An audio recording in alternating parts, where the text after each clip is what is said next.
man bija neliela krīze, es nezināju, ko tālāk darīt. Un tad es aizbraucu uz Nīderlandi, bija viens no pirmajiem latviešu studentiem tur. Un vispār dzīvē man vienmēr aizrāva spoguļi, tāds spoguļu brīnums. Man liekas, latviešiem ir tādas īpatnība, ka viņi tā kā izvēlās kaut kāds tāds ļoti randoms nišas, un tad viņi kļūst vislabākie tajā. Tas bija visfotografētākais objekts tajā festivālā, un tas man arī likās, wow, kāpēc tā man notiek. Kā var latvietis uztaisīt pludmales paviljonu Instagramam? Ko tik liels zīmos kā Instagrams? Tas arī man bija pārsteigums. Čau visi, te Liene, un šodien man blakus ir Germans Ermičs. Germans darbojas dizaina sfērā, dzīvojas Amsterdamā un arī ceļo pa pasauli, darbojoties ar pasaules slavenām galerijām, arhitektiem un zīmoliem. Projekti dažādība ir milzuma liela, un šķiet, ka viņš šādus te interesants projektus pievilina sev ar savu zinātkāri un arī savu atvērtību. Tā kā klausieties un baudiet. Labrīt, German! Labrīt, Liene! Nogurs pēc 10 km skrējienu vakar. Ir mazliet, jā. Vēl pēc hokeja vakara. Pilns komplekts. Jā. Kā tev celis? Ir švaki. Es zināju, ka tā būs, bet gribēju to medaļu nopelnīt. Jā, es gribētu iesākt šo sarunu ar tavu bērnību. Tagad, skatoties atpakaļ, tu gribēji būt kā hokeja spēlētājs, profesionāls hokeja spēlētājs, pirms tu vispār iegāji dizainā. Tā kā pastāst lūdzu par savu bērnību. Kāds tu biji? Jā, es biju ļoti apsēsts ar sportu bērnībā un ar daudziem citiem sportiem, tad ar hokeju. Un jā, es sapņoju spēlēt izlasē un būt profesionāls hokejists un tā. Bet, jā, man diemžēl vai par laimi tas nesanāca. Tam bija jāatrod kaut kas cits, ko darīt. Jā, man bija trauma un tad es kaut kā arī sāku nopietnāk mācīties. Un, diemžēl nevar apvienot gan mācības skolā, vidusskolā un sportu, vismaz ne Latvijā. Un tad arī es biju izvēles priekšā, ko man labāk darīt, un par laimi, jā, es domāju, ka es mācīšos. Tad jā, tā vidusskolas slodze ir kaut kāda baigi lielā šeit, ka nevar apvienot? Nē, drīzāk otrādi, man likās, treniņu slodze bija, man bija no rīta treniņš pirms skolas, un tad es atnācu nokavējis tur pusdienu, ātrāk jādušajās. Jā, man bija, man piedāvāja iet specializētā hokeja skolā, man vecāki bija pret to, un es vēl pirmajā ģimnāzijā mācījos, tas viss tā kā papildus stresu radīja. Bet pēc sporta pabeigšanas man, protams, atbrīvējās laiks, un tad man parādījās jauns intereses, kuras man nebija iepriekš, jo es neinteresējos par mūziku.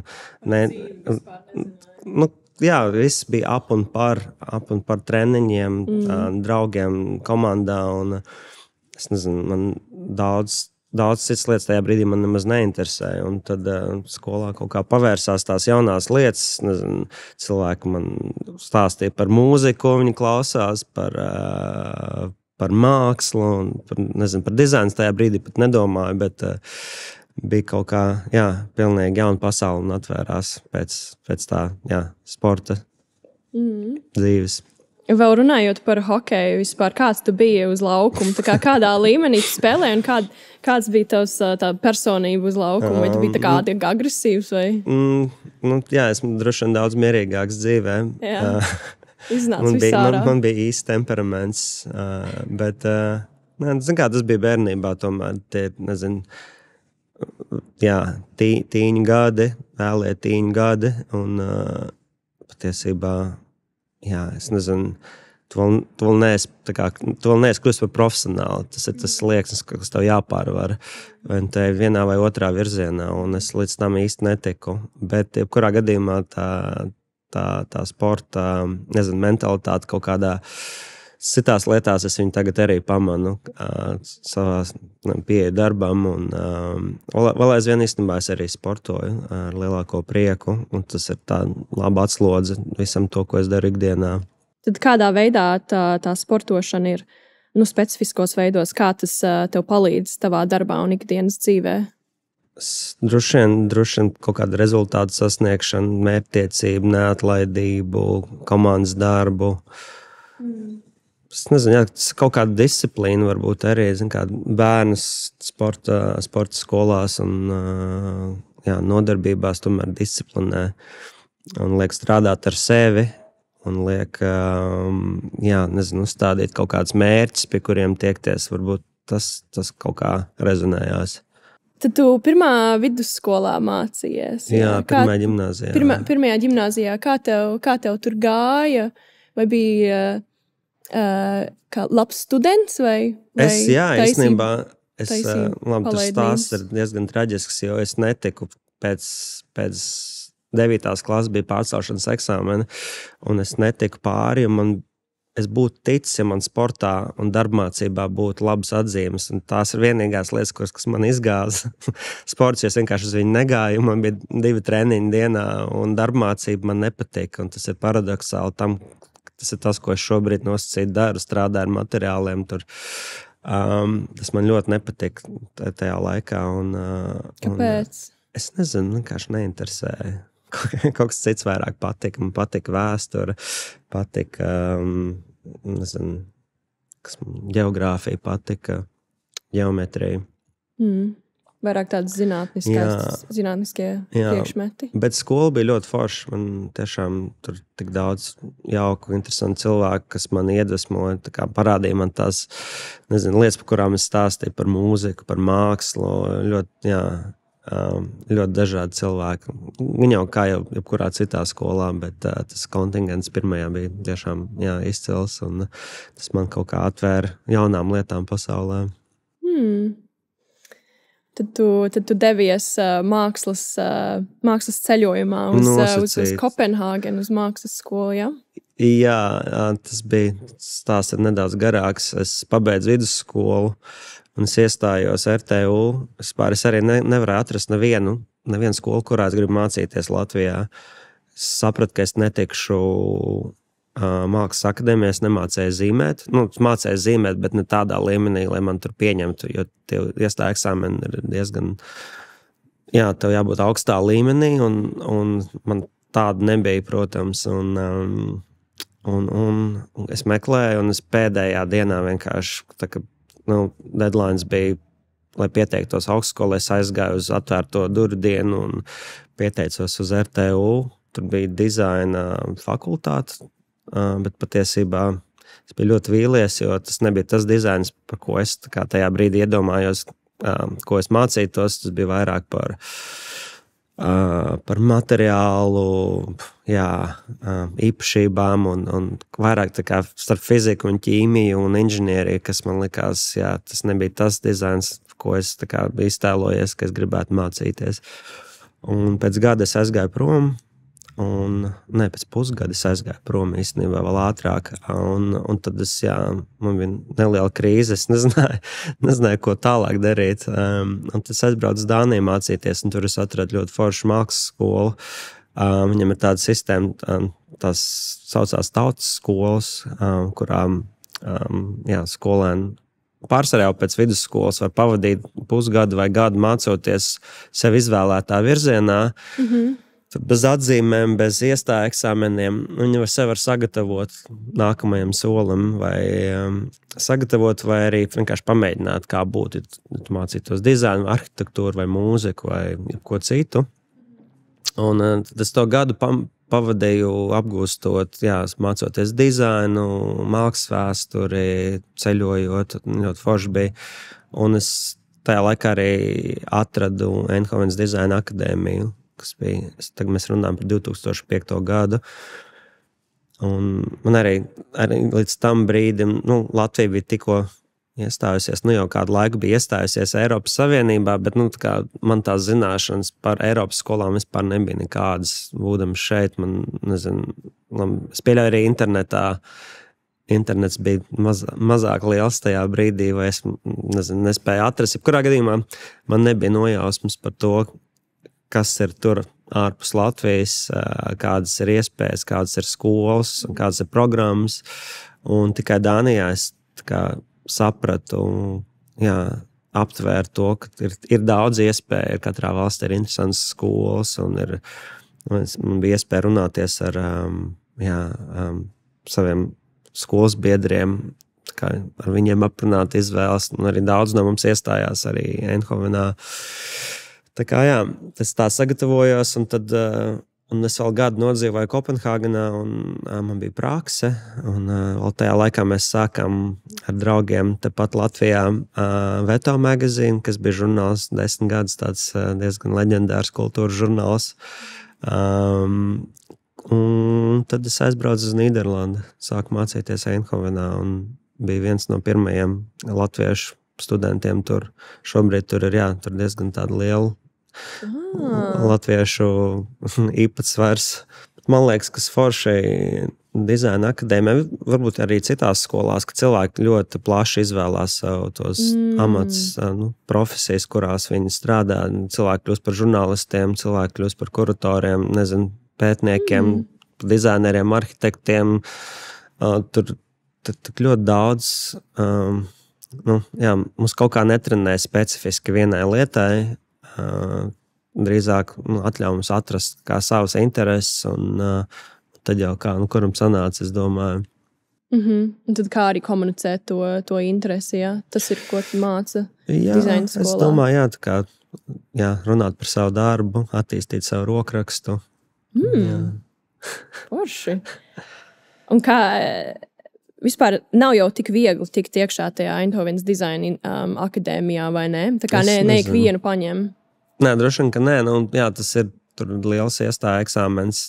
Tas viss ir par tavu iesniegto darbu, portfolio. Ko tu liki savā portfolijā? Es neatceros. Bet man nebija.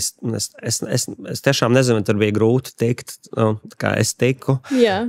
Palaimējās, bet man bija daudz grafiskā dizaina darba tajā laikā, un es nebiju arī. Es nesapratu, ko es mācīšos.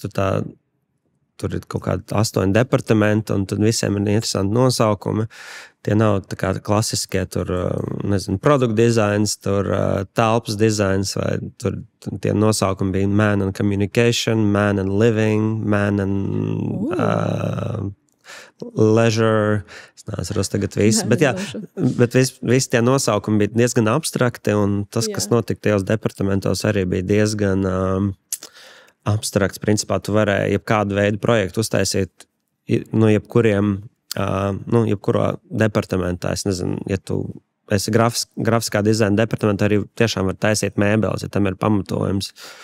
Un tas bija tas veids, kā mēs arī piegājām lietām, un tas man īstenībā arī šobrīd palīdz nebūt tik ļoti nofokusētam uz vienu konkrētu lietu, kas var arī strādāt citā mēdījā, un pat ja es to labi nepārzinu, kā man ir, es varu izdomāt idejas un atrast kādu, ar ko kopā strādāt.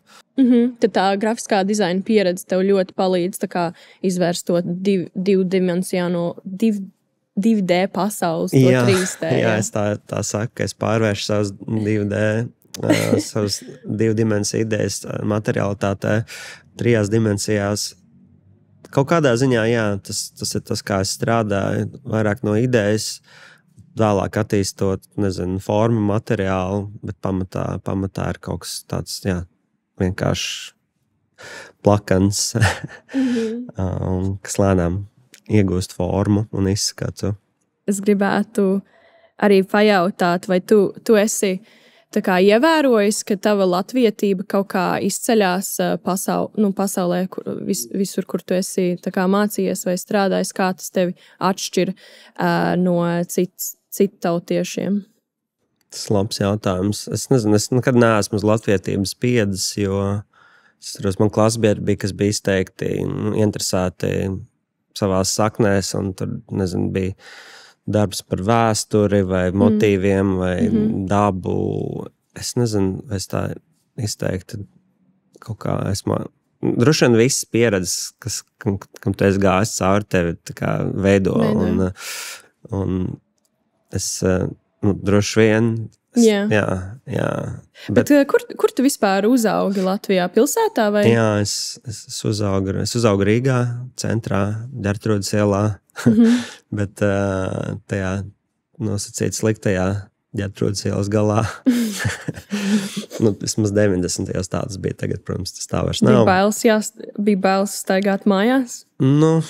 Negluži, bet jā, protams, bija citi laiki un kaut kā, jā, nebija viss tik labi kā tagad. Kaut gan es nezinu, es savu bērnību, man ir labas atmiņas par to, kā es uzaugu, pat ja mums nebija, nezinu, skaisti rotaļu laukumi. Mums bija tāpat, ko darīt, un tas bija ļoti, ļoti jautri. Un es uzaugu, jā, man ir tās, man ir no Alūksnes, un tur man ir lauki, un mana māte ir no Baltkrievijas. Un tad es arī ļoti daudz laika pavadīju īstenībā Baltkrievijā vasarā. Un tur gan bija, jā, tur bija ļoti, ļoti forši. Tur bija daba, tur bija meži, mēs braucām makšķerēt, taisījām paši savus makšķeres un braucām riteņiem. Viss iespējamākās palaidnības taisījām un jā, tas bija forši. Man tur ir liela ģimene ar brālēniem un māsicām. Un, jā, tur bija tāds pilnīgs dzīvnieks atbrauc atpakaļ katru vasaru. Tad tu arī ceļo uz Baltkrieviju arī, vai tu pašlaik vienkārši te Latvijā? Tagad tas tāds sarežģīts jautājums, bet jā, es neesmu diezgan ilgi tur bijis. Es nezinu, negribu samelot, bet droši vien vairāk kā 10 gadus. Es noteikti gribētu aizbraukt un jā, satikt savu ģimeni, bet es nezinu, šī brīža politiskā situācija un vispār, jā, kas notiek tajā pašā Baltkrievijā, jā, man, jā, rāda baigo skepsi par to valsti, diemžēl.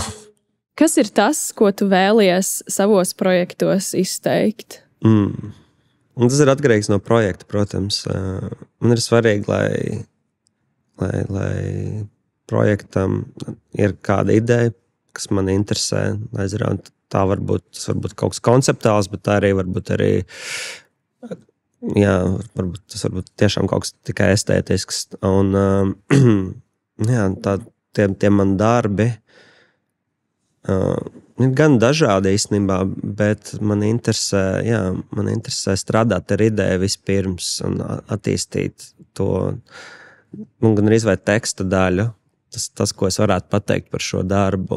Un, protams, es negribu veidot tādu narratīvu, pēc kura visiem tas darbs tikai tādā gaismā ir jāredz. Es atstāju to cilvēku interpretācijai. Un ja tā mana ideja tiek uztvērta, tas, protams, ir ļoti forši, bet es arī ļoti priecājos, ja cilvēki to saskata kaut ko pilnīgi citu un savus manos darbos. Bet jā, priekš sevis es pētu lietas, kas mani interesē. Nezinu, atkal jārunā par konkrētiem projektiem. Ir moments, kad man ir interesējis krāsas, tā kā krāsa un forma, vai skaņa un forma, vai materialitāte. Piemēram, tas jau kaut kas cits, tas mazāk konceptuāls, bet drīzāk par to, kā strādāt ar materiālu, kā to materiālu pakļaut un izmantot. Tās ir ļoti, ļoti dažādas idejas, kuras es ielieku savos darbos. Un pārsvarā tas ir drīzāk domāšanas process. Es nav tā, ka es tur ražoju 100 skiču. Beigās, jā, tā ideja ir viena un jāatrod pareizā forma, kas diezgan ātri man galvā veidojās, bet tad paiet laiks, lai tiktu līdz tam izskatam, protams. Tad tu iesāki, tavs pirmais projekts bija Isometric Mirrors? Jā, tas bija mans skolas beigšanas projekts, jā. Aha, un kas bija tā ideja, kas tev aizrāva tajā brīdī, lai tu uztaisītu to projektu? Tajā brīdī man vispār dzīvē man vienmēr aizrāva spoguļi un ar tāds spoguļu brīnums kopš bērnības, kā skaties spogulī un tu nesaproti, kā tas var būt, ka tas kā otrā pusē ir tas pats, kas šeit. Tad kaut kāda maģija, kas protams, es saprotu, kā tas darbojās, bet tā sajūta tomēr nepazūda un jā, ir forši par to sev atgādināt, ka tas varbūt nav tik ikdienišķi, tur ir kaut kāda maģija. Bet jā, man interesē spogulis kā mēdījis, kā materiāls, kas paplašina telpu, kas vizuāli spēja arī mānīt.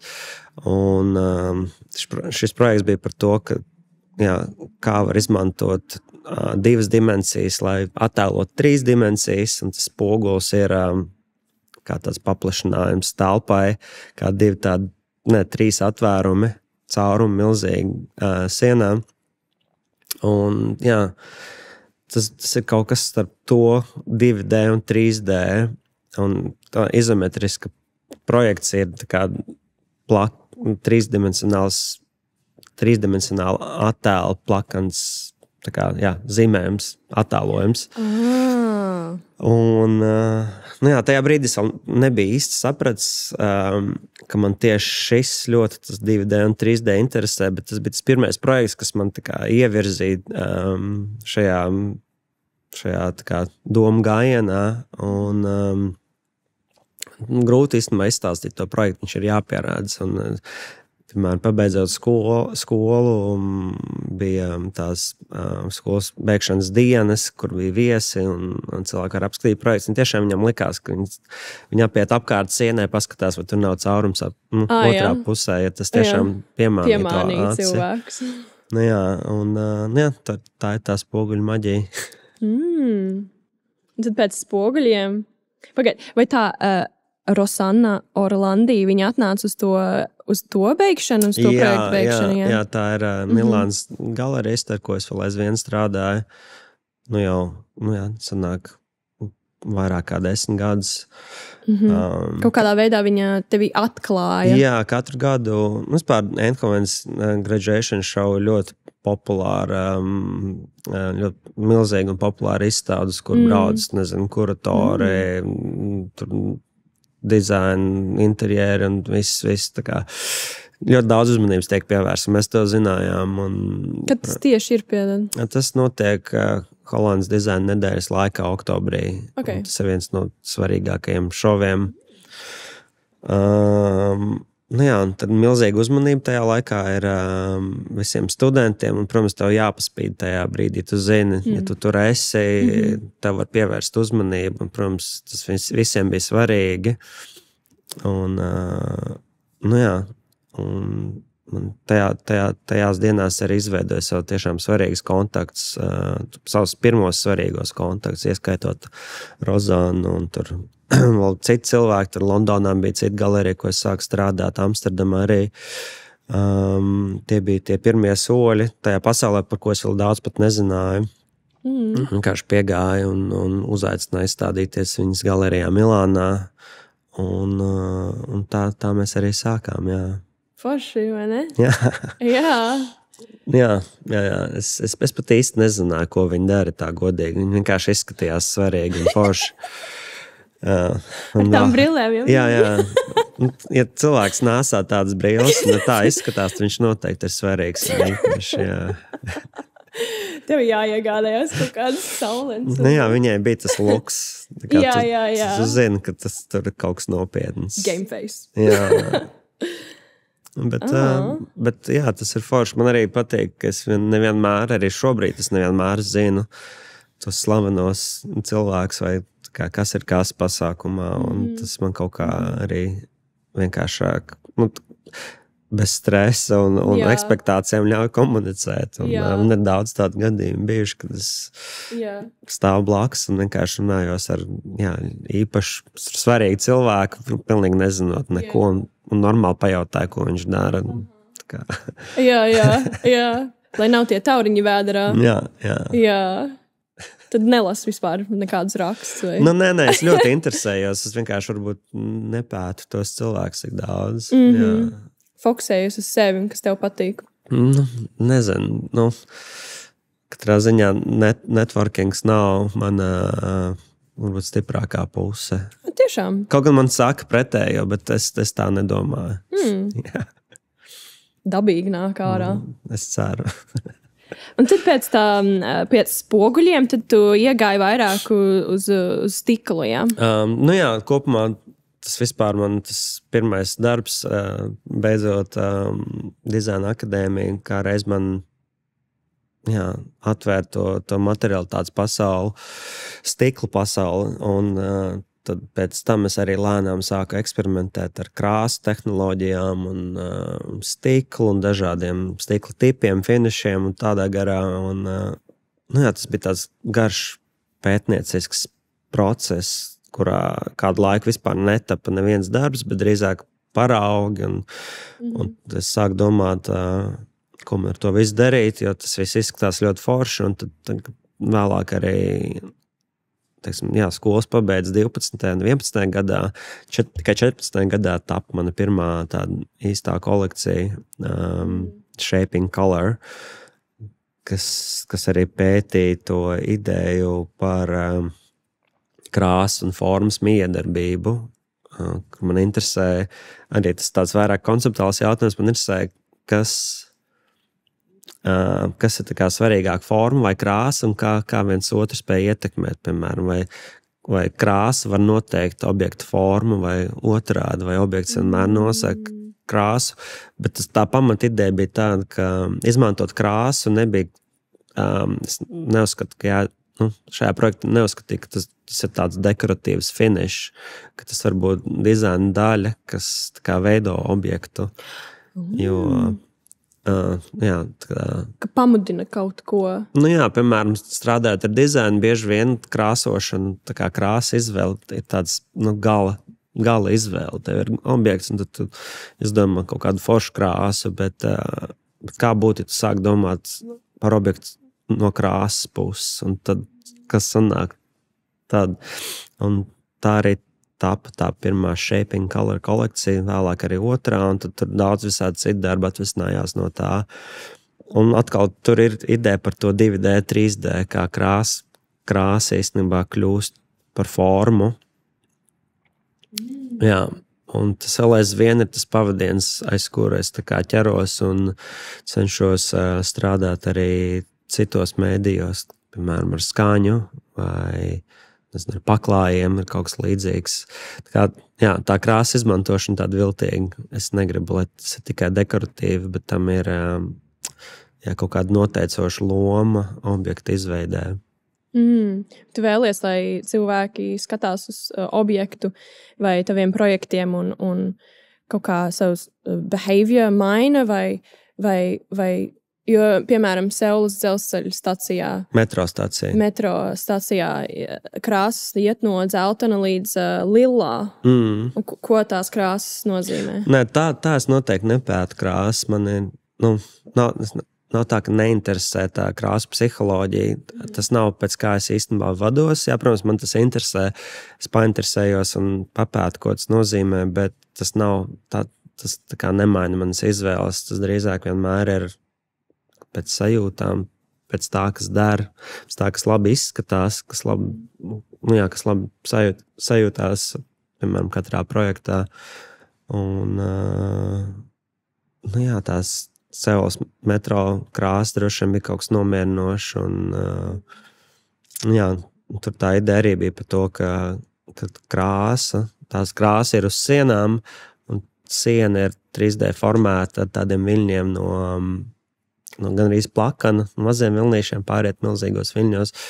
Un tas bija par to pieredzi, ko cilvēks iegūst ikdienā, kad, tu, piemēram, dodies uz skolu no rīta, tu noiet to pašu posmu vienā virzienā, un tev ir viena pieredze un viens skats, un pārējai no dzeltenās uz lilā, bet atgriežoties atpakaļ, tu sāc no lilā uz dzeltenu, no maziem vilnīšiem atpakaļ. Gluži kā plūdmaiņa jūrā. Kā tas vilns nāk un aiziet. Un tā paklāju projekts arī ir kā ir iedvesmots no Portugāles jūriņas.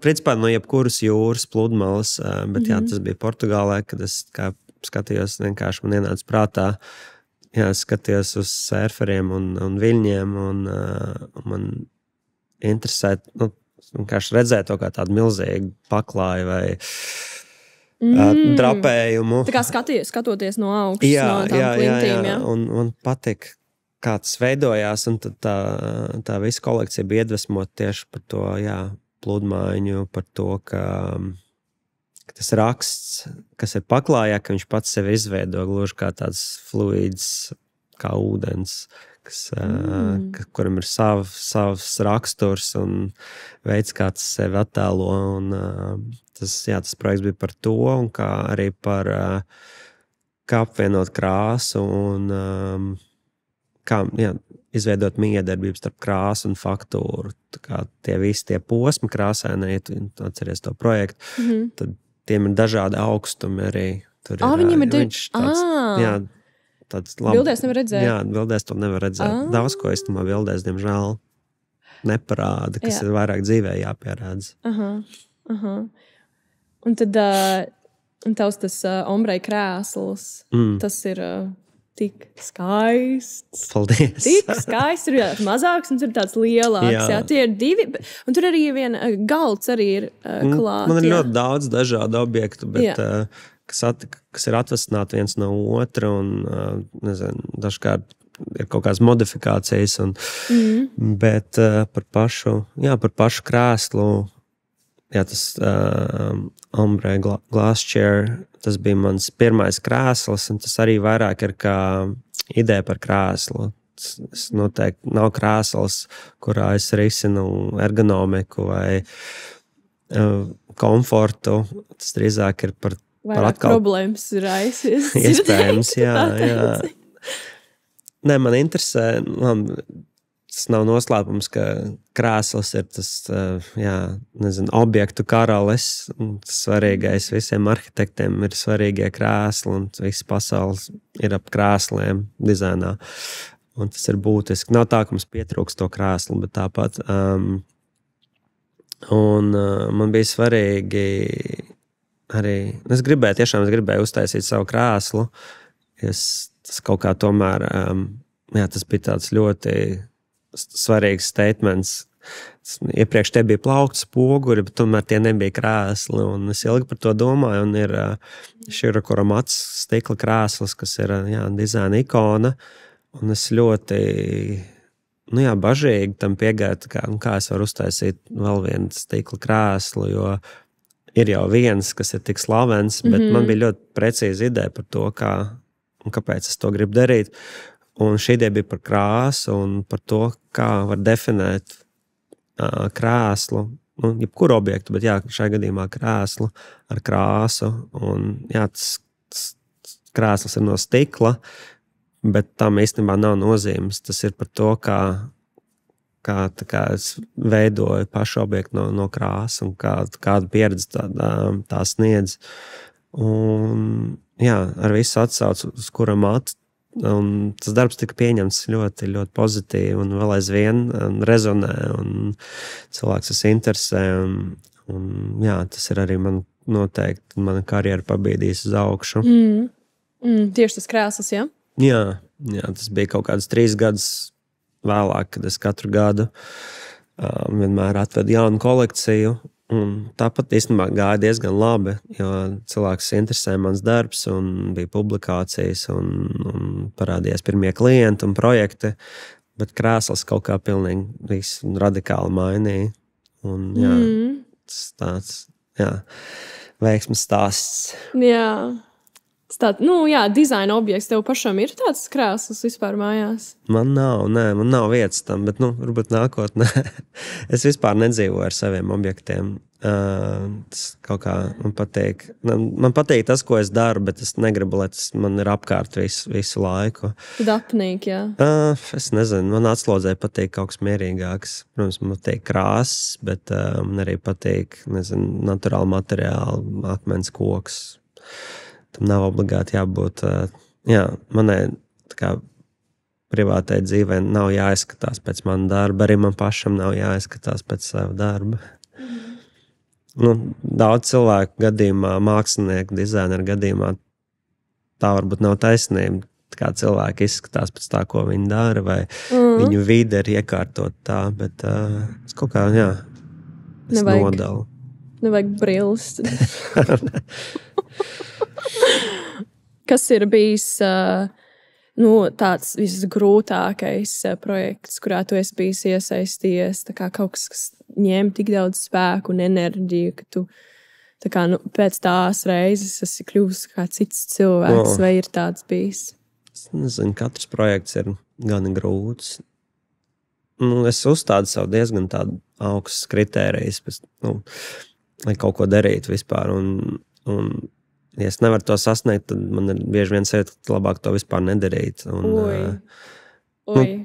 Tas nav arī tik traki, bet vienkārši darīšanas pēc man īsti nav interesanti, un man patīk kaut ko iemācīties procesā un izdomāt kaut ko jaunu. Tāpēc tie projekti ļoti dažādi un arī grūti.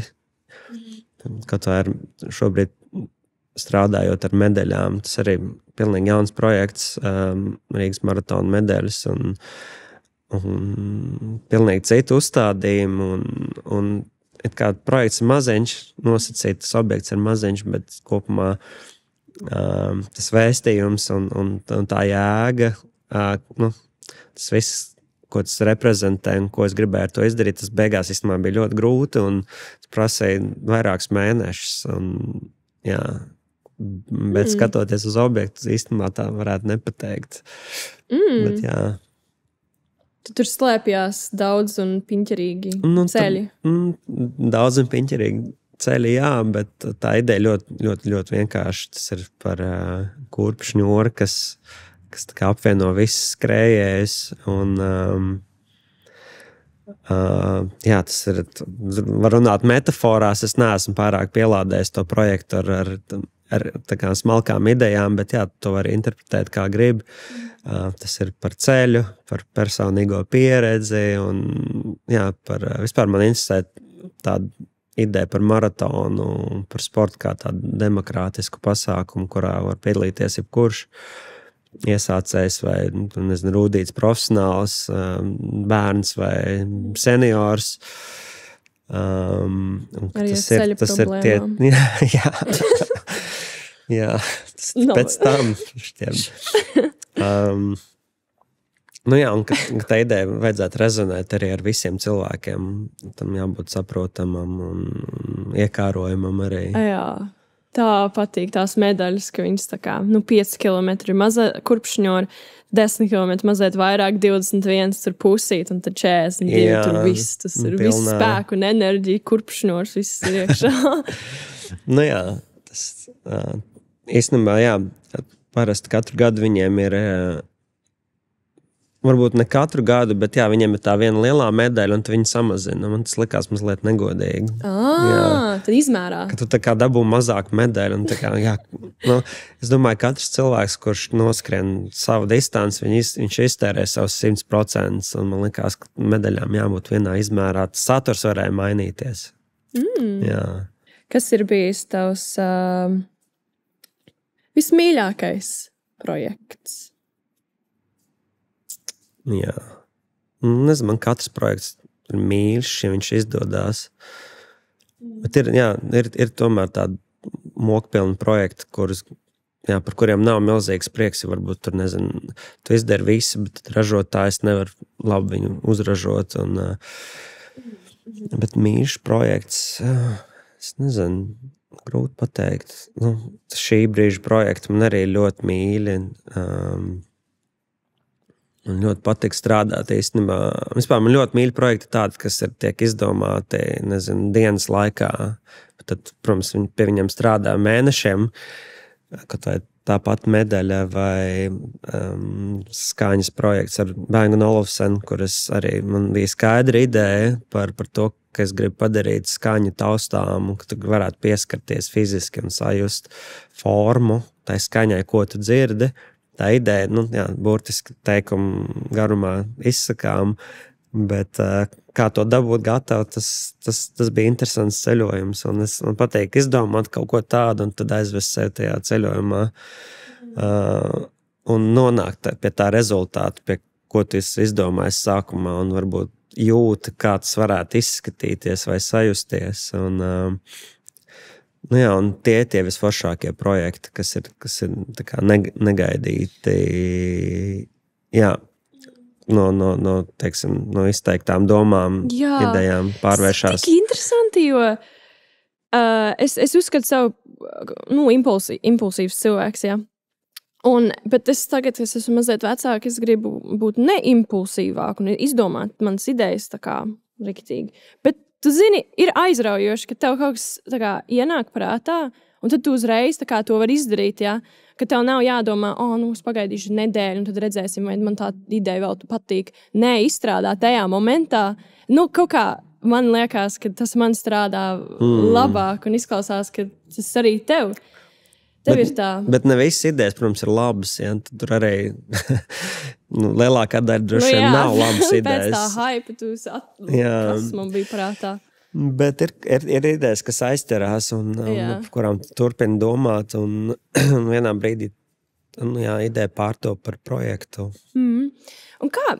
Tad tā Bang & Olufsen, tas ir tāds riņķis un tad dažādās krāsās, jā.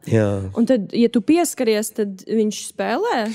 Jā, tas riņķis, tas aplis ir, darba nosaukums ir Kvinta aplis, un es esmu mācījies mūziku, bet es arī neesmu tik izglītots.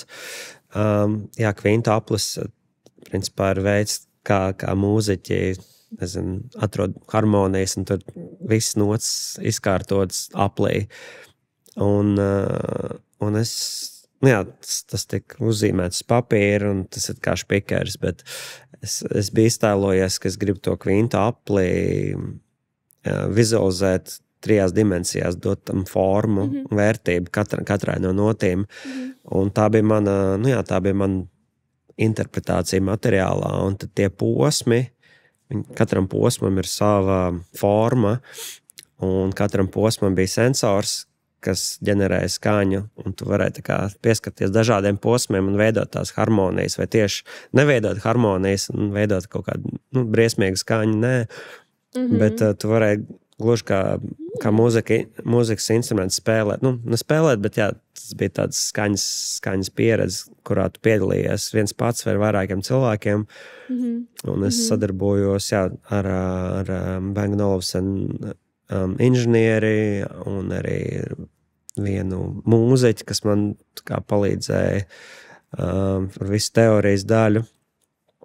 Un vispār visu viņu komandu, protams, viņi arī ir izcili tajās lietās, ko viņi taisa no alumīnija un krāsošanā, anodizēšanā, un tā bija forša. Piemēram, tādu projektu man ļoti patīk, kur es esmu ieraudzis jaunā pasaulē, kurā es nekad neesmu bijis, un es tagad mācos no tā, ko viņi dara, un satiek jauns cilvēks, un iepazīst jaunu amats, bet arodas, ko viņi dara, un pat nebūdams eksperts, es bieži vien arī kaut kādā veidā uzdod muļķīgas jautājumus vai izdomāju lietas, kas varbūt ir, kas man liekas nesaprotams vai tieši saprotams, un viņiem liekas sarežģīts. Un varbūt tā kaut kāda nepārzināšana, bet interese par lietām liek rasties jauniem projektiem. Kad tu kaut kā pārzini daudz dažādas tematus un vari savilkt kaut kādas savas idejas un iet tālāk. Es, piemēram, strādāju ar ramatni, piemēram, ar savu stikla fabriku, kurā es stāju savus projektus. Man tās zināšanas nav tik tehniskas, tāpēc es arī varu vienmēr pajautāt kaut ko muļķīgu vai uzzīmēt, kas ir kaut kas neiespējams, bet viņiem savukārt tas ir interesanti pamēģināt. Ja es būtu pārāk zinošs tajā, tagad es jau esmu diezgan, bet tad varbūt es no paša sākuma arī ierobežot un neļaut sev iet kaut kur tajos lauciņos, kas būtu sarežģīti, vai tu zinātu, ka tas maksātu dārgi, un tā to var skatīties dažādās jomās. Kā var latvietis uztaisīt pludmales paviljonu Instagramam? Ko tik liels zīmos kā Instagrams? Tas uzvarēja kaut kādu konkursu vai? Nē, tas arī man bija pārsteigums. Un, es nezinu, varbūt tas bija tas krēsls vai kāds cits projekts. Nu, jā, man darbi visur, kur ceļoja internetā un tiek publicēti un ir dažādu kompāniju moodboardos. Un es nezinu, man vienkārši atnāca e-pasts un jā, tas bija piedāvājums sadarboties ar Instagram. Un es Junk. jā, es to bieži esmu pieminējis, bet tas tā arī bija. Man liekas, kārtējs e-pasts, kas man grib kaut ko pārdot. Tur followers Instagramā vēl nezinu ko. Un es viņu kaut kā nelasīju, domāju, vēlāk tas vienkārši izdzēsīšu, bet īstenībā tas bija tiešām Instagram. Un viņi piedāvāja man sadarboties Lauvu festivālam. Tajā brīdī es vēl domāju, ka tas ir tā kā Kannu kinofestivāls. Es arī nezināju tā godīgi, kas ir Lauvu festivāls, bet jā, tas ir milzīgs un svarīgs pasākums radošajā industrijā un reklāmā. Un, jā, tas arī bija jaunatklājums. Katru gadu viņi, tostarp arī visas citas lielās kompānijas, kuras mēs lietojam un zinām, veidos savas prezentācijas, un tas viņiem ir gada svarīgākais notikums. Un, tad katrs zīmols izvēlas vienu mākslinieku? Vai? Tur ir ļoti dažādi, bet Instagram izvēlās katru gadu vienu mākslinieku. Tieši pirms manis bija, kas man vēl lielāku stresu radīja, bija S. Devlin, kas ir, viņa ir pasaules slavena scenogrāfa. Viņi veido, Beyoncé koncerts un milzīgs pasākums. Un viņi bija izvēlēti gadu pirms manis. Un tas man arī likās, wow, kāpēc tā ar mani notiek. Bet nē, viss bija forši, un es arī uzņēmos projektu. Un tajā gadā viņi, man liekas, darbs ar krāsu un tas krāsainīgums rezonē ar viņiem. Un viņi gribēja veidot kādu pieredzi, kas nebūtu tāds, negluži kā brandinga, tāds exercise, kur tu tikai stāsti par savu zīmolu, bet vienkārši radīt pieredzi, kurā cilvēki labi jūtās. Un mēs izveidojām paviljonu, kur iekšā īstenībā nekā nebija. Tur bija gaismas un skaņas pieredze, bet objekti tur bija tikai viens solis. Un es sadarbojos ar gaismas kompāniju, lai veidoju šo gaismas pieredzi, un ar Artūru Liepiņu mēs sadarbojāmies, lai veidotu skaņu. Artūrs Liepiņš ir arī Dominika Dumonts mūziķis, un tā arī bija forša pieredze, jo es kaut kādā veidā nesacerēju mūziku, bet es tā kā piedalījos tajā procesā, kurā mēs tā kā runājām par to un par to, kā tas varētu iederēties. Un mans uzstādījums bija par to, lai skaņa un gaisma ietu sazobē, ka tu principā dzirdot skaņu, tu arī redzi krāsu. Tur tāds atkal starp 2D un 3D negluži, bet manā galvā es gribēju savienot skaņu un krāsu tādā vienojošā pieredzē. Un pats pavilons bija no stikla, un tas bija diezgan sarežģīts un smags projekts arī īsā termiņā. Mēs tiešām kā maza mēroga arhitektūra, protams, tas ir pludmalē, tas ir sabiedriska telpa, visa drošība un tad ļoti daudz, kam vajadzēja iziet cauri, lai tas notiktu.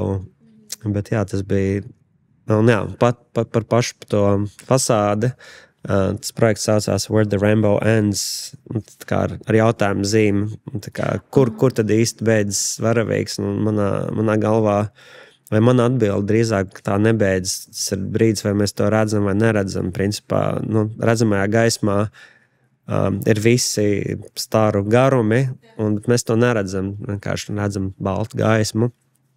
Tajā brīdī, kad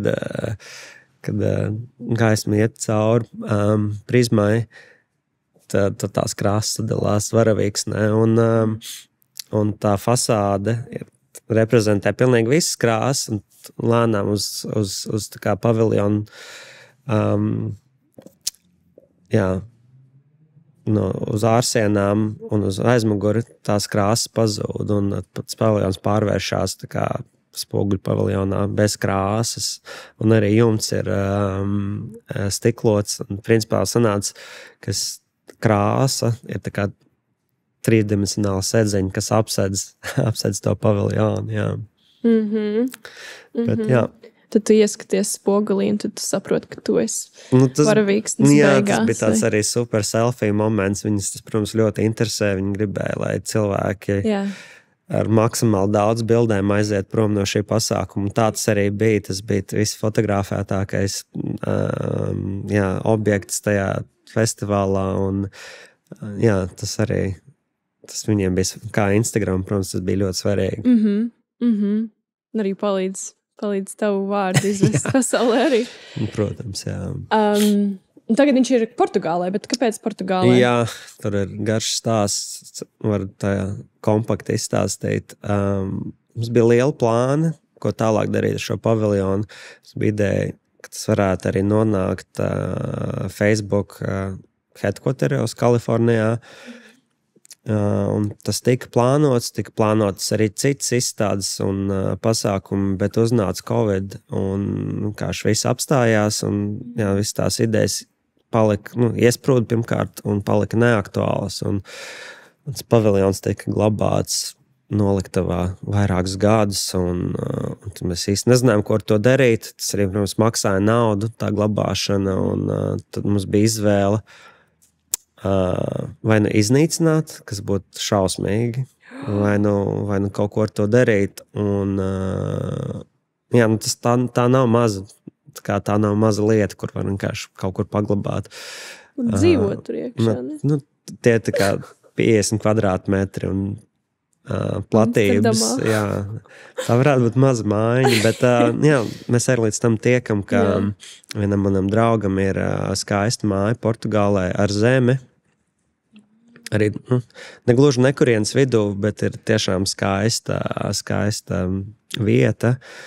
Un mēs nolēmām, ka to māju mēs pārvadīsim uz turieni. Tas arī bija tā bija vesela loģistikas operācija ar 3 lieliem īpašiem krāvējiem, fūrēm lielajām uz kuģa un ar ceļam krāniem.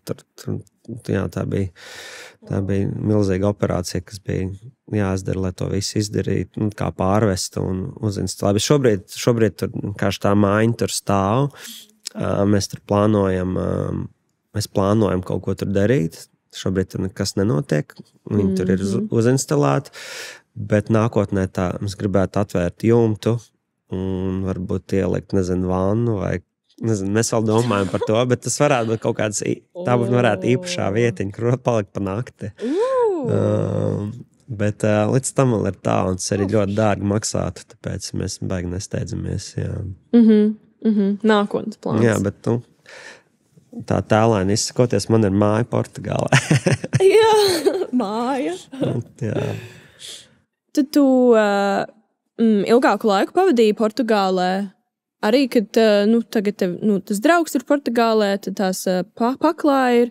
Paklāja tika iedvesmot Portugālē, bet paklāja tiek ražot Nepālā un par to ir atbildīga arī kompānija Milānā. Un tagad arī ar marmoru pagaidi, kā tur bija, tu dabū to marmoru no Portugāles, vai tu esi inspirēts? Es visu laiku gribu teikt inspirēts. Kā ir inspirēts? Labi, es varu izstāstīt visu marmoru stāstu. Jā, kā tas iesākās? Tas iesākās ar to, ka es arī vienmēr saku, es neesmu stikla dizainers vai mākslinieks. Tas ir tas brīdis, kurā es veidoju daudz darbus, vēl aizvien turpinu, bet es sāku interesēties par dabīgo akmeni, tā skaitā marmoru. Un es neuzaugu ar šo materiālu, un tas man bija kaut kas jauns, un es sāku pētīt un domāt, ko es varētu ar to izdarīt, un sāku attīstīt tādu drīzāk kā ražošanas paņēmienu, kā veidot tekstūru, tas marmors un tas raksts, skaistais raksts, lai viņš ir trīsdimensionāls. Tas atkal ir tas 2D, 3D gājiens, par ko es iepriekš stāstīju, un es sāku interesēties par akmens ieguvēm Eiropā. Tādas nav daudz, bet tādas ir Itālijā, tādas ir Portugālē, un Portugāla vispār ļoti patīk, un es biju iztēlojies, kas tur varētu pārvākties, bet tas vēl nav noticis. Un es sāku tur biežāk braukt un atklāt arī viņu to akmens industriju, un tur ir mežonīgi skaista daba, un tās akmens ieguves arī ir kaut kas neaprakstāms. Piemēram, Itālijā akmeņus iegūst kalnos, bet Portugālē tas viss tiek rakts no zemes, tā kā viņi iet dziļumā, un tur tās bezgalīgās, šahtas, galerijas, kurās viņi tur ierokās, un tas skats vienkārši ir grūti aprakstāms, bet un ejot tālāk, es, protams, tas viss patīk, kā tas izskatās, bet tur arī ļoti meistarīgi ražotāji, amatnieki, kas tā industrija tur ļoti dzīva un darbīga. Un man tur ļoti patīk braukt un strādāt. Šobrīd es tur attīstu vairākus projektus, arī mēbeļu kolekciju no marmora, koka. Tā ir vieta, kur man patīk atgriezties, un arī bieži prasa cilvēki, kas man patīk manā darbā, un tā ir viena no tām lietām, ka es varu ceļot kopā ar savu darbu un būt vietās, kas man patīk. O jā. Personiski, kad es paskatos uz kaut ko marmoru, un kad tu esi veidojis to no tāda tik smaga materiāla, man ir kaut kā bailes no viņa, kaut kādā veidā, jo viņš tik smags, un tu nevari viņu viegli pārvietot, varbūt tas impulsīvais iznāk ārā man, bet kā ir strādāt ar tik smagu materiālu? Materiāls ir smags. Īstenībā viss, ko es taisu, ir diezgan smags. Stikls arī. Es nezinu. Es pieļauju, ka tas varbūt rada nērtības cilvēkiem, kas iegādājas šos objektus, kad stāv uz vietas, viņas nevar pakustināt. Bet, man patīk arī tas monumentālais, nezinu, cik spēcīgi tie objekti izskatās, cik lieli un cik smagi tie varētu būt. Tas nav mērķis, bet, ja tu strādā ar īstiem materiāliem, tas ir bieži tur arī nonācis. Tu Latvijā arī tagad esi iesaistījies dažādos projektos, 2 specifiskos. Tu esi dizainers jaunajai 5 eiro monētai. Jā. Kas ir tā ideja aiz tās monētas? Jā, ideja, tā 5 eiro monētas neeksistē vispār, bet tās ir kolekcionāra monētas. Jā. Tās nebūs, protams, apgrozības monētas, bet tas bija konkurss, kurā es piedalījos. Un, es to laimīgā kārtā vinnēju, un man radās iespēja veidot šo monētu. Un, ideja ir par enerģiju un bezgalīgu enerģiju. Un, es ceru, ka īstenībā pavisam drīz mēs to monētu redzēsim. Tas viss vēl ir procesā.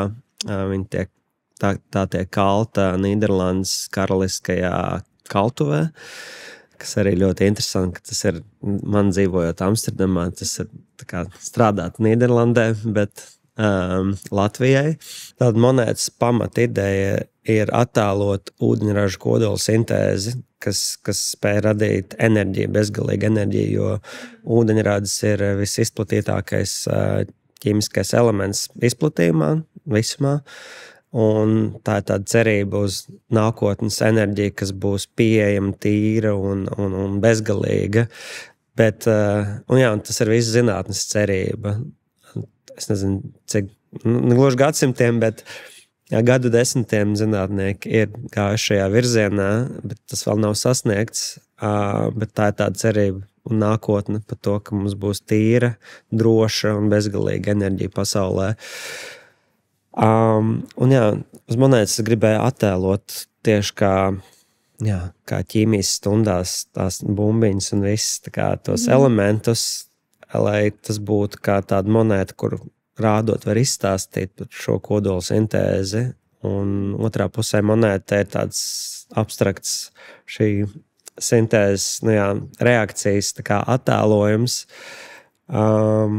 Monēta ir ļoti vienkārša, bet ar tādu spēcīgu vēstījumu. Tā kā dizains tur ir, un tur ir visādas interesantas detaļas, bet vairāk ir tas tā ideja tam, kas tur ir pamatā ielikts. Un, šobrīd mēs pie tā strādājam. Ir pirmie paraugi jau redzēti, viņi nav vēl perfekti, un kā mēs ejam nākamajā kārtā, un es ceru, uz vasaras beigām, varbūt uz rudeni, ka šī monēta jau būs pieejama. Tā gan būs tikai kolekcionāra monēta, viņa nebūs apgrozības monēta, un vispār viens interesants fakts, ko es arī pats nezināju, tik līdz sāku interesēties par monētām un Latvijas banku, ka Latvija ir viena no vispār vadošajām valstīm šajā nozarē, ja tā ir tāda specifiska pasaule, un mūs tiešām ļoti, ļoti respektē par to, kādas monētas mēs dizainējam, un tās vienmēr ir tehniski interesantas, skaistas, un viena monēta pat ieguvusi gada monētas balvu, vienmēr arī katru gadu, es domāju, tās tiek pamanītas. Un, piemēram, mēs bijām uz tikšanos Nīderlandē uz karalisko kaltuvi. Viņi pat izskāra Latvijas karogu sagaidot mūs. Viņi bija tik ļoti lepni, ka mēs izvēlējāmies strādāt ar viņiem. Un tad viņi saka, ir visi pārējie, un te ir Latvija. Un ļoti pacelāt par to jutām. Mēs tiešām priecīgi, ka mēs ar viņiem strādājam, jo mēs noteikti neesam arī vienkārši klients tādā gadījumā, jo mūsu prasības ir ļoti augstas, un tāpēc, redzēs, es ļoti ceru, ka tas viss izdosies tā, kā mēs gribam. Kāpēc tev liekas, ka latvieši ir tik augstā līmenī tieši monētās? Es nezinu. Man liekas, latviešiem ir tādas īpatnība, ka viņi izvēlās kaut kādas tādas ļoti randomas nišas, un tad viņi kļūst vislabākie tajā.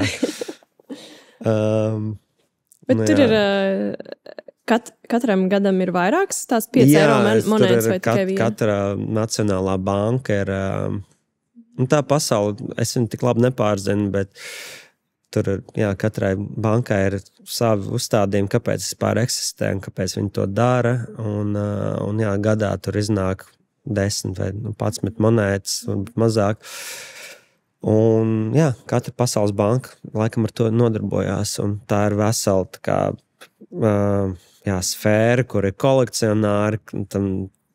Tirgus vērtība monētām, piemēram, ir uzauga, ja viņi ir reta un izpārdota. Un tad arī nākošais projekts ir Dailes teātrim, vienai izrādēji. Jā, tas vispār jau pavisam nākotnē.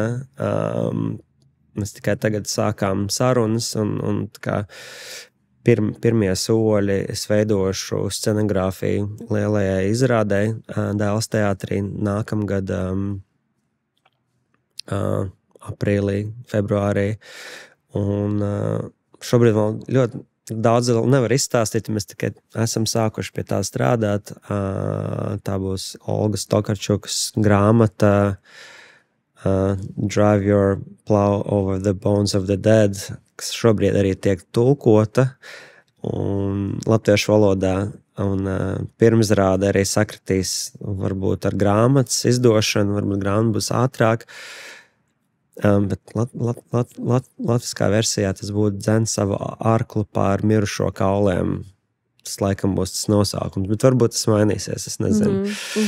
Bet jā, tas ir jauns, pavisam negaidīts projekts, kurā esmu iesaistīts, un man nav pieredzes scenogrāfijā, un man arī tas liekas interesanti, jo man tagad ir jāmācās kaut kāda pilnīgi jaunas lietas, tur, kas ir skatuve, kas ir gaismas. Nu, protams, man ir priekšstats, un man ir pieredze kā teātra apmeklētājiem, un arī, nu, protams, scenogrāfija ir kaut kas tāds, kas man vispār ir interesēs, bet man nav bijusi izdevība ar to strādāt. Bet jā, man ir milzīgs gods un prieks kaut ko tādu sākt darīt, un es arī to redzu kā iespēju kaut ko iemācīties, un tie projekti iespējams smagi un sarežģīti, bet tie man dod iespēju arī augt. Mēģināt jaunas lietas vienmēr. Jā. Kas ir tāds projekts vai kā tāds virziens, like a field, kurā tu gribētu vēl ielikt savus kājiņus iekšā? Kājiņas, rociņas. Pirkstiņus. Es nezinu. Es kaut kā esmu tik atvērts lietām, kā ja es aizdomājos, ka es kaut ko ļoti gribu, tas var arī nesanākt, tāpēc es kā nepieturos pie tā, ka es iztēlojos, ka es gribu tādu vai citādu projektu. Man vienmēr ir pārsteidz, kas nonāk pie manis, cilvēki, kas ar mani sakomunicē un piedāvā man iesaistīties. Tad tu tici, un tu ļaujies, un tu... Ļaujos, jā, plūsmai kaut kādai. Jā, nāks, kas nenāks, kas nenāks, tas tieši, kurā tev jāiet, tur arī iesi. Nu, tas ir, jā, es atļauju lietām noteikt. Nu, savā darbā es tās kontrolēju, bet kaut kā pirms tā viss es ļauju, tā kā esmu atvērts, un man liekas, tas pats svarīgākais būt tā kā atvērts un nezinu, zinkārīgam un mēģināt kā mācīties visu laiku, un jā, tas, kas man interesē. Ko tu iesaki nākotnes dizaineriem? Kādus kursus studēt, vai kādas grāmatas lasīt, raidieraksts klausīties, cilvēkus, no kuriem iedvesmoties?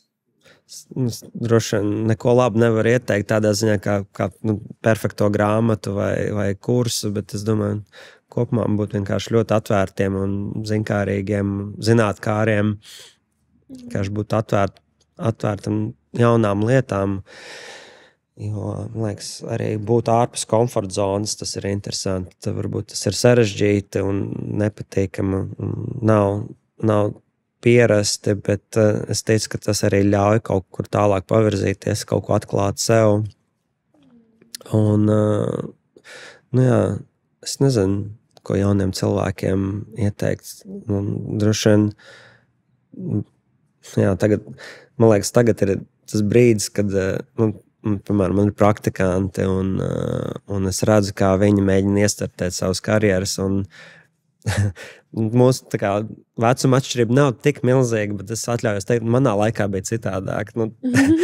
Piemēram, sociālā mēdīja vēl nebija tik būtiski, lai tu iestartētu sevi. Tagad viņiem visiem ir tur super perfekti profili un tur, nezinu, savs, teiksim, sociālās mēdīs, tur koncepts, kā viņi grib ar to strādāt. Tas ir bezmazliet, tas aizņem arī tikpat daudz laikā strādāt pie saviem projektiem, un tad ir gadījumi, kad cilvēkam nav pat īsti projekts gatavs, bet, piemēram, tas izskats un tas viņa nopulētais tēls sociālmēdījos ir jau izveidots, un man liekas, tas varētu būt ļoti sarežģīti norientēties un nepazust tajā. Un, nezinu, internets ir radījis visu tik ļoti pieejamu, ka tu redzi, kā lietas tiek darītas, gan arī tiešsaitē. Vienkārši tu redzi, ka, kur kas notiek, un tas viss ir tik tuvu, un tas īstenībā varētu arī ļoti kaut kā negatīvi ir tevi ietekmēt, frustrēt par to, kāpēc tev tā nav. Jā, manā laikā varbūt tas bija kripati mazāk, vai tas bija pats sākums tam, un mēs varējām fokusēties uz darbu, tiešām uz izveidot objektu, aizvest viņu, parādīt izstādē, un tikai vēlāk tā kā veidot visu to sociālo mediju hype un sevis promotēšanu. Piemēram, arī savus pirmos projektus, kad es vedu, man prasīja preskitu, un man pat nebija nobildēti tie darbi. Es tikai priecājos, ka viņi bija gatavi, un viņi stāvēja izstādē, un tagad, nezinu, cilvēki informē par saviem darbiem, pirms tie ir gatavi, veido jau kaut kādu tur ekspektācijas un gaidas par to, kas tur taps, un varbūt tas, es nezinu, tas ir sarežģīti, tāpēc mans novēlējums ir kaut kā nepazust tajā visā un būt atvērtiem un, optimistiskiem. Paldies! Paldies tev! Paldies par tavu laiku!